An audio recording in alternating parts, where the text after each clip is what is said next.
할렐루야. 아멘. 아멘. 우리 예배를 시작하면서 제가 이렇게 선포하고 또 여러분 아멘으로 화답하고 예배를 드리기 원합니다. 제가 한 문장 한 문장 읽으실 때마다 여러분은 이것이 내 인생을 통해서 이루어지기 원합니다 하는 마음에서 아멘으로 화답해 주시면 감사하겠습니다.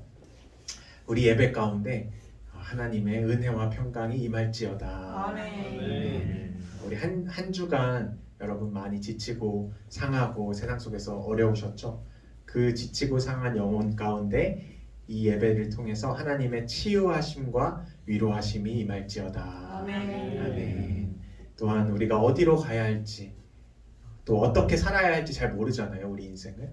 그런데 어디로 가야 할지 어떻게 살아야 할지 모르는 인생 가운데 이 예배를 통해서 하나님의 인도하심과 지도하심이 있을지어다. 아멘. 아멘. 네, 우리가 항상 이렇게 예배를 드릴 때 하나님께서 우리에게 이렇게 명령하세요. 축복하시고 너희에게 평강이 있을지어다. 너희에게 은혜가 있을지어다. 내가 너희 아버지가 되어서 너희를 가장 좋은 곳, 쉴만한 물가와 푸른 초장으로 너를 인도할 것이다. 그래서 우리가 오늘 이 예배 가운데서도 하나님이 우리에게 무슨 말씀을 하시나 귀를 기울여야 돼요. 이 말씀 속에 하나님의 뜻이 담겨 있기 때문에. 그래서 우리가 오늘도 부족하고 자격 없는 우리들을 이 자리 예배자로 불러주셔서 하나님을 영화롭게 하는 직분을 세워주신 하나님께 감사와 찬송과 영광을 올려드리며 이 설교를 시작하려고 합니다. 오늘은 하나님의 뜻 두 번째 시간입니다. 저번 주였는데요. 첫 시간에 다 결석을 하셨어요. 항상 기뻐하라는 이제 말씀을 나눴는데요. 우리 16절에 보면 항상 기뻐하라 있잖아요. 그래서 3주간 시리즈 설교를 하려고 이제 저번 주에는 항상 기뻐하라. 그리고 두 번째 오늘은 범사에 감사하라. 순서를 조금 바꿨습니다. 두 번째 범사에 감사하라를 한번 나눠보려고 하는데요. 지난 시간에 다들 결석하셔서 제가 친절하게 좀 복습을 조금 해드리려고 합니다. 여러분 항상 기뻐하라고 16절에 나와 있어요. 지난 한 주간의 삶을 한번 생각해 보세요. 항상 기쁘셨나요? 어떠셨어요? 안 기뻤어요. 네, 여기 또 솔직하게 또 자신의 경험을 나눠주셔서 감사합니다. 항상 이 기뻐해야 되는데 우리가 기쁘지 않은 삶을 살았다면 뭔가 지금 하나님이 내게 뜻하시는 삶에서 조금 벗어났나? 그 궤도를 한번 점검해 볼 필요가 있는 것이죠. 항상 기뻐하기 위해서는 기쁨의 근원 되시는 하나님과 동행할 때 기쁘게 되는 것이죠. 여러분이 그 기쁨의 근원 되시는 하나님과 그 한 주간의 삶을 같이 옆에서 이제 친구가 같이 걸어가는 것처럼 동행하면 모든 것이 기쁘게 되는 것입니다. 제 청소년기 시절은 게임과 함께 동행했던 인생이었습니다. 제가 게임을 굉장히 즐겼고 재밌어 했다고 제가 자주 말씀드렸잖아요. 제 학기 중과 방학 중 시간표를 이렇게 살펴보면 이제 이렇게 나뉘어요. 학기 중에는 수업이 한 3시에서 4시쯤 끝났던 것 같아요. 그러면 이제 수업이 끝나면 3시에 끝나면 3시, 4시에 끝나면 4시부터 이제 저의 시간표가 시작돼서 3시부터 3시나 4시부터 밤 이제 10시, 청소년이 나가야만 하는 밤 10시까지 이제 PC방에서 이제 게임을 했었던 기억이 나고요. 방학 중에는 이제 빠르면은 오전 10시였던 걸로 기억이 나요. 그리고 조금 늦으면 오후 이제 정오 12시가 돼서 이제 PC방으로 출근을 합니다. 출근을 해서 열심히 게임을 하다가 이제 퇴근 시간은 똑같아요. 그 법적으로 정해준 시간이 있어서 밤 10시에 이제 퇴근을 하는 그런 시간표. 늘 게임과 동행하며 게임으로 충만한 인생. 제 인생에 게임이 빠지면 결코 이 인생을 설명할 수가 없는 그렇게 게임과 동행하며 충만한 인생을 살았습니다. 여러분께 질문 하나 하겠습니다. 그때 제가 기뻤을까요? 아니요. 왜 안 기뻤을까요? 제가 이 내용을 이 진리를 한 문장으로 요약해봤는데 한번 이게 무슨 말인지 한번 여러분 이해가 되는지 들어보세요. 그때 제 인생은 재미는 있었는데 기쁨은 없었습니다. 이 말이 좀 이해가 가세요? 재미는 있었는데 기쁨은 없었어요. 이걸 이해하시면은 신앙이 있으신 분이에요. 이게 이해 안 되면 도대체 뭔 소리야 말장난하고 있네 이렇게 하실 테고, 이게 이해가 되면 아 그래 맞아, 이 기쁨을 이 하나님이 주신 기쁨을 아는 사람들은 이것을 느끼게 될 거예요. 그때는 제가 기쁨의 반대인 공허함과 허무함이 너무 많았어요. 분명히 게임할 때는 너무 재밌죠. 왜 재미가 없었겠어요? 그런데 기쁘지가 않고 공허해지는 거예요. 분명히 재미는 있는데 공허하고 인생이 허무한 것이죠. 현재는 제가 거의 게임을 하지 않습니다. 요즘에는 진짜 가끔씩 친구가 야 옛날 기억나지 않냐, 한번 들어와라, 이렇게 친구가 초청을 하면 한 번씩 그래 한번 하자, 이렇게 해서 정말 가끔 게임을 하거든요. 게임 원래 제 인생의 전부였고 충만했던 그 게임을 안 하니까 제 인생이 지금 불행할까요? 어떨까요? 제 인생은 지금 너무나 기쁨과 행복에 가득 차 있습니다. 왜냐하면 그때보다 지금 훨씬 더 그 기쁨의 근원 되시는 하나님과 마음속에서 항상 동행하기 때문입니다. 여러분도 잘 아실 거예요. 여러분 뭐 유튜브 쇼츠나 인스타그램 릴스나 틱톡이나 여러 보고 있으면 너무 재밌기도 하고 시간 가는 줄 모르잖아요. 그런데 분명히 여러분들도 느꼈을 거예요. 아 진짜 공허하다. 아 진짜 내가 이거 뭐 하는 거지? 했던 기억들이 있을 거예요. 그래서 이 기쁨, 항상 기뻐하라가 어떻게 기뻐할 수 있는 것이냐면 기쁨의 근원 되시는 하나님과 동행하고 하나님께 예배드리고 또 하나님을 묵상하고 말씀과 기도와 찬양 속에서 항상 늘 하나님과 동행하면서 내가 일도 하고 또 재밌는 취미 생활도 하고 게임도 하고 이 여러 가지를 하게 될 때 근원이 하나님께 내가 초점을 딱 맞추고 있으면 그 모든 일을 할 때, 농구를 할 때나 게임을 할 때나 또 친구와 대화를 할 때나 그 속에 생수의 강, 생명 되시는 하나님과 딱 동행만 한다면 마음속에 다 즐거운 것이에요. 항상 기뻐하, 인생 전체가 기쁜 인생이 되는 거예요.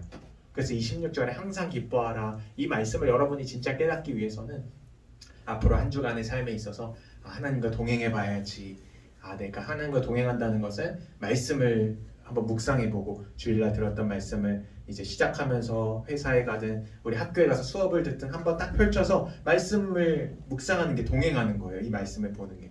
그리고 은혜 받았던 찬양 있으면 찬양을 들으면서 이게 참 은혜로웠지, 주중에도 그렇게 찬양을 들으시면 그게 바로 하나님과 동행하는 거거든요.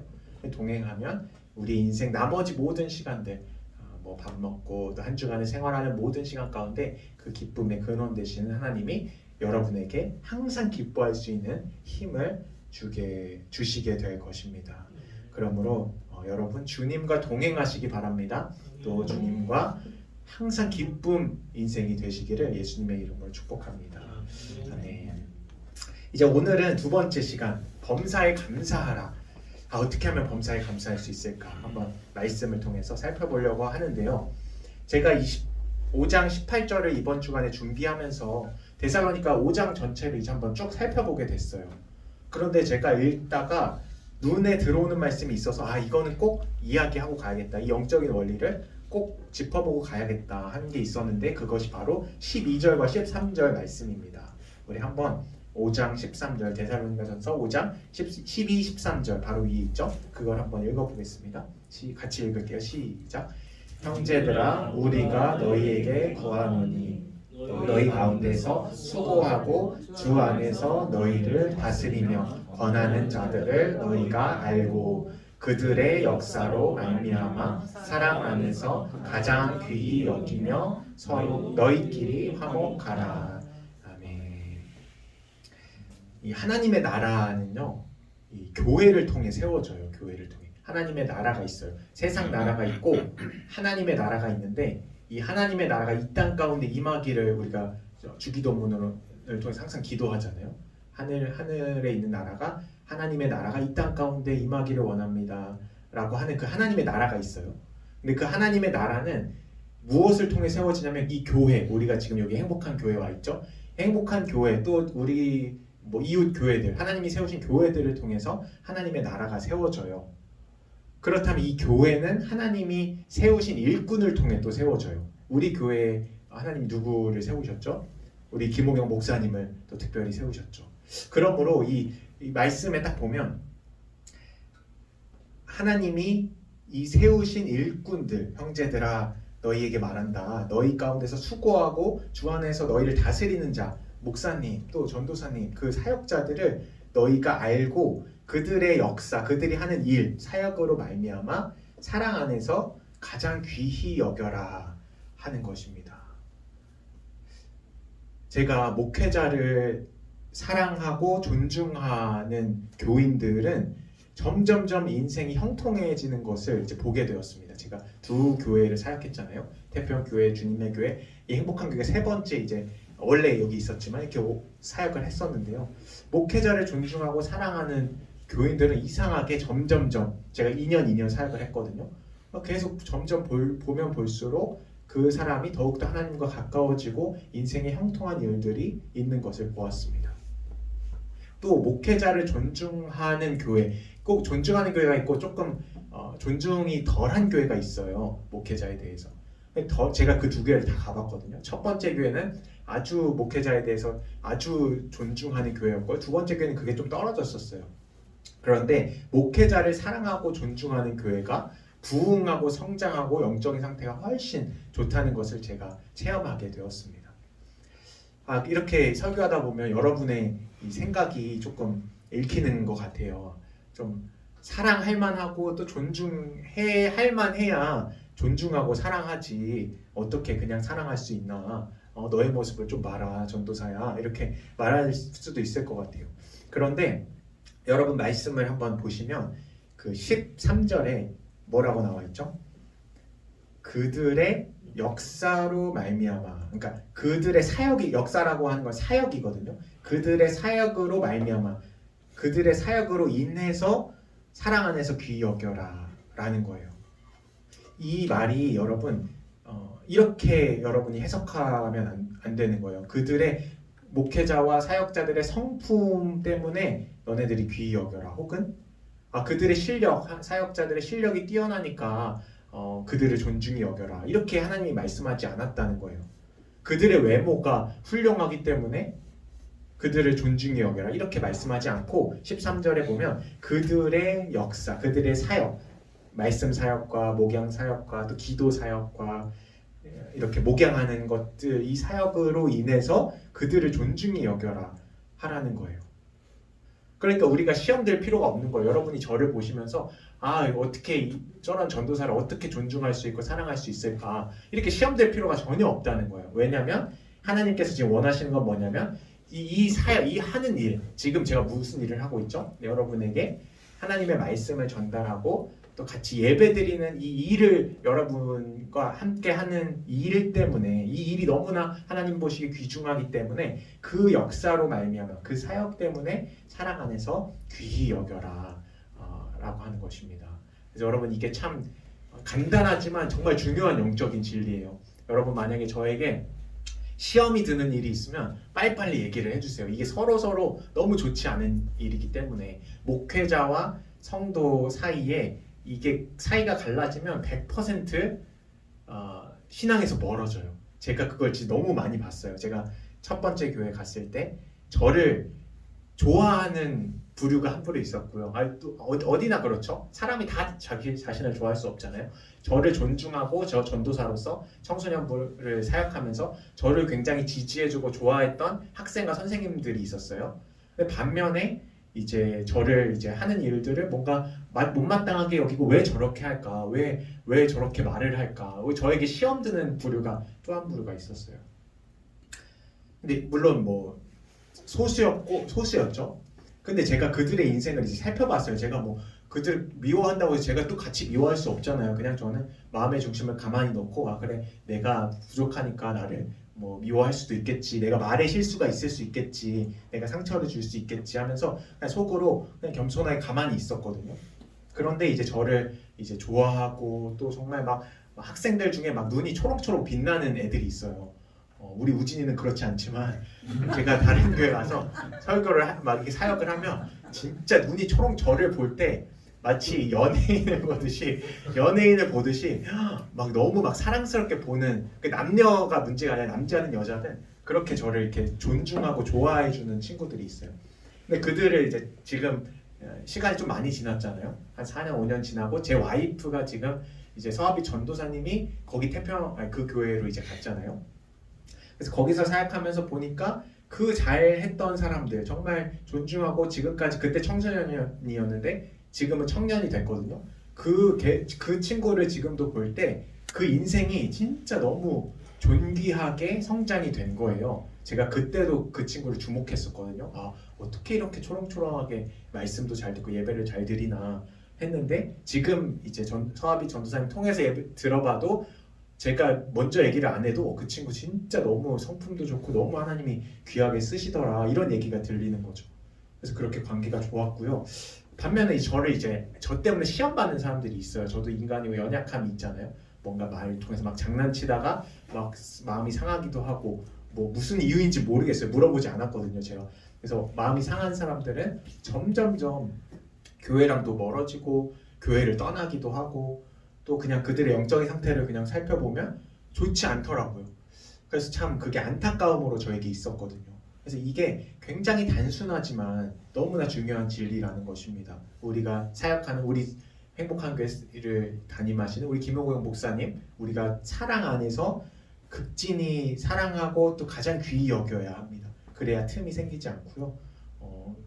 저도 마찬가지로 하나님께서 세우신 사역자들을 향해서 사랑의 마음으로 그들을 존대할 때 하나님께서는 그것을 볼 때 믿음으로 보세요. 아, 너가 믿음이 있구나. 이 말씀을 지키는구나. 너가 그 목회자, 사역자의 겉모습을 보고 시험에 드는 게 아니라 하나님의 말씀, 내가 너에게 말한 말씀을 존중해서 사랑하고 귀히 여기는구나. 하나님 보실 때는 그래서 그 언약의 이 말씀을 지키는 우리들에게 큰 복을 내려주시는 것이죠. 그래서 저와 여러분이 저도 마찬가지고 세우신 목회자, 우리 위에 세우신 권위자가 항상 있어요. 여러분들만 있는 게 아니라 저도 제 위에 이제 김홍근 목사님이 계세요. 저도 시험을 받을 때가 있을까요, 없을까요? 저도 시험을 받을 때가 있어요. 우리 목사님한테 뭔가 어려운 일들이 있어요, 마음에. 우리 목사님이 이제 너무 이제 지혜로우셔서 이렇게 선택했다가 저렇게 선택했다가 이렇게 하실 때가 있어요. 그럴 때마다 제가 자칫 잘못하면 시험에 들어서 하면 그때 꼭 이상하게 그때 좋지 않은 일이 일어나요. 영적인 이게 그러니까 하나님의 말씀의 원리인 것이죠. 아, 분명히 하나님 그러니까 목회자 권위자를 내가 마음속에서 업신여기거나 혹은 막 불만이 생길 때 꼭 영적으로 안 좋은 일, 은혜에서 저도 멀어지고 하나님과 멀어지고 이런 일들이 생기니까요. 이것은 평생에 여러분들이 꼭 기억하셔야 할 여러분을 지도하고 또 같이 하는 이 사역자들을 존중히 여기실 때에 여러분 하나님 안에서 정말 복을 얻는 인생이 되실 것입니다. 그래서 제가 이 말씀 꼭 전하고 싶어서 주제에서 조금 벗어났지만 살펴봤고요. 이제 주제로 돌아와서 범사에 감사하라 하는 것이죠. 여러분 범사에 감사하는 인생이 되시기를 축복합니다. 어떻게 근데 범사에 감사할 수 있을까? 하나님은 우리의 인생 가운데 범사에 감사하기를 원하세요. 범사라는 것은 마주하는 모든 일에 감사하기를 원하시는 거예요. 좋은 일이 있을 때뿐만 아니라 나에게 있을 수 없는 나쁜 일이 생겼어요. 그런데 그때에도 여전히 하나님께 감사하라는 것입니다. 이게 가능할까요? 이 범사에 감사하라는 말씀은 아무나 실행할 수 있는 말씀은 아닙니다. 하나님을 향한 신뢰가 있어야지만 범사에 감사할 수 있습니다. 하나님이 나에게 어려운 일을 주셨지만 내가 지금 너무나 고난이 있고 어려운 일을 주셨지만 이 상황 가운데서도 하나님은 나를 인도하고 계시고 보호하고 계시고 피할 길을 내시고 결국에는 이 모든 어려운 일을 극복하게 하셔서 나를 존귀한 인생으로 인도하실 것이다. 이런 믿음을 가진 사람만이 범사에 감사할 수 있는 것이죠. 무슨 일이 있든지 감사할 수 있는 것이죠. 그렇기 때문에 이 범사에 감사라는 말씀은 하나님을 신뢰하라는 말씀과 이제 같은 말씀이에요. 하나님을 신뢰하고 우리의 인생을 선하게 인도하시는 하나님을 신뢰해라, 의지해라 라는 말씀과 같은 거예요. 이 다윗의 인생이 그랬습니다. 다윗이라는 사람이 있었는데요. 그 인생에 고난과 어려움이 많았던 사람이에요. 그 상황과 환경만 보면 누구보다 감사할 수 없었던 것이 바로 이 다윗이었습니다. 근데 다윗은 누구보다 하나님을 예배하는 예배자였거든요. 그 인생의 중심에 하나님이 계셨고 예배 때마다 전심으로 하나님을 찾고 기도했던 인물인데, 그 다윗에게 그렇게 하나님을 열심히 찾았는데, 그렇게 믿음을 가지고 살았는데, 이 다윗은 어려움을 너무나 많이 당했어요. 사울 왕을 피해서 죽을 뻔한 고비를 10수년간 막 도망 다녀야 했고요. 또 사람들에게 큰 배신을 당하기도 했고, 자기 아들에게 쿠데타, 자기 왕위를 위협받는 쿠데타를 당하기도 하고, 얼마나 어려운 일이 많았는지 모르겠습니다. 특별히 시편 54편에는 사람들에게 큰 배신을 당하고 인생의 절망 가운데서 이런 시편 54편 6절에 이런 시편을 썼어요. 다윗이 이렇게 말합니다. 내가 낙헌제로 주께 제사하리이다. 여호와여 주의 이름에 감사하오리니 주의 이름이 선하심이니이다. 이 다윗이 지금 가장 어렵고 지금 인생의 큰 배신을 당한 지금 상황이거든요. 근데 주님의 이름에 감사한대요. 시편을 쓰면서. 그러니까 이 감사라는 것이 환경과 조건에 영향을 받는 게 아니라는 거예요. 우리는 간단하게 생각했을 때 좋은 일이 많이 있으면 감사하지. 내 인생이 형통하고 승승장구하고 사업이 잘 되고 가정에는 평화만 있고 내 성적은 올라서 좋은 대학에 들어가고 취업은 너무나 잘 돼서 좋은 배우자를 만나서 내 인생이 이렇게 하나님이 형통하게 해주시면 감사하지 라고 생각을 하지만, 전혀 그건 잘못된 진단이에요. 감사는 상황 때문에 감사하는 것이 아니라, 감사는 하나님을 향한 신뢰가 있는 사람이 할 수 있는 것이 바로 감사예요. 아무리 어려운 일이 있어도요, 이 다윗처럼 목숨이 위험하고 배신을 당하고 아들에게 또 배신을 당하고 아무리 인생이 어려워도요, 이 다윗은 그 상황과 환경 전혀 신경 쓰지 않았죠. 감사하는 인생. 하나님이 이 인생을 분명히 구해낼 것이고 또 선하게 인도하실 것이고 지금 있는 이 고난을 앞으로 더 장차 주님의 크신 그 임재 아래 나를 인도하실 것이다. 이런 믿음이 있었기 때문에 감사할 수 있었다는 것입니다. 여러분, 우리도 인생에 참 어려움이 많습니다. 여러분 어려움이 많으시죠? 또 억울한 일도 많고 어려운 일도 많고 감사하지 못할 일들이 참 많이 우리 주변에 찾아옵니다. 그러나 이 감사는 그냥 상황과 환경 때문에 우리가 주님 앞에 주님 저 감사할 수 없습니다. 불평 불만을 늘어놓습니다. 이런 것이 아니라 하나님을 향한 신뢰가 있을 때, 하나님을 신뢰할 만한 분이시고 선하신 분이시기 때문에 우리가 그 하나님을 신뢰할 때 하나님은 내게 지금 이러한 주신 고난과 어려움이 반드시 나중에 훗날에는 나를 가장 귀히 또 삼으시는 그 통로와 재료가 될 것이다. 우리가 이런 믿음을 갖게 될 때 하나님을 향한 굳건한 믿음, 내 인생의 고난과 역경이 반드시 하나님을 높이게 되는 그 재료가 될 것이다. 이런 하나님을 향한 믿음이 있을 때 우리는 범사에 감사할 수 있게 되는 것입니다. 여러분, 범사에 감사하시기를 바랍니다. 감사로 하나님께 예배 드리시기 바랍니다. 이렇게 감사의 마음으로 하나님을 예배하는 자가 하나님을 영화롭게 한다고 나와 있습니다. 하나님의 선하심을 신뢰하시고요. 한 주간 이제 인생을 또 나가서 살 때에 항상 매일매일 하나님 감사합니다. 감사의 제목을 찾으시고 어려운 가운데서도 꼭 감사의 제목을 찾을 수 있거든요. 하나님께 감사를 선택하는 거예요. 내가 오늘 하루를 살면서 어려운 일이 너무 많지만 인생도 어렵고 어려운 일이 계속 찾아오지만 그것을 선택하지 않고 내게 주신 것들, 새 하루를 주셔서 감사합니다. 또 내가 하나님 앞에 은혜를 받게 하셔서 감사합니다. 하나님, 내게 지금 어려운 일이 있지만 그 어려운 일 끝에 하나님의 은혜와 또 나를 건지시는, 구원하시는 그 하나님의 그 은혜가 있을 줄 믿고 감사드립니다. 이렇게 먼저 감사할 때에 하나님은 우리의 인생을 그렇게 감사의 인생으로 인도하실 것입니다. 감사가 넘치는 한 주 되시기를 예수님의 이름으로 축복합니다. 아멘. 모든 상황 속에서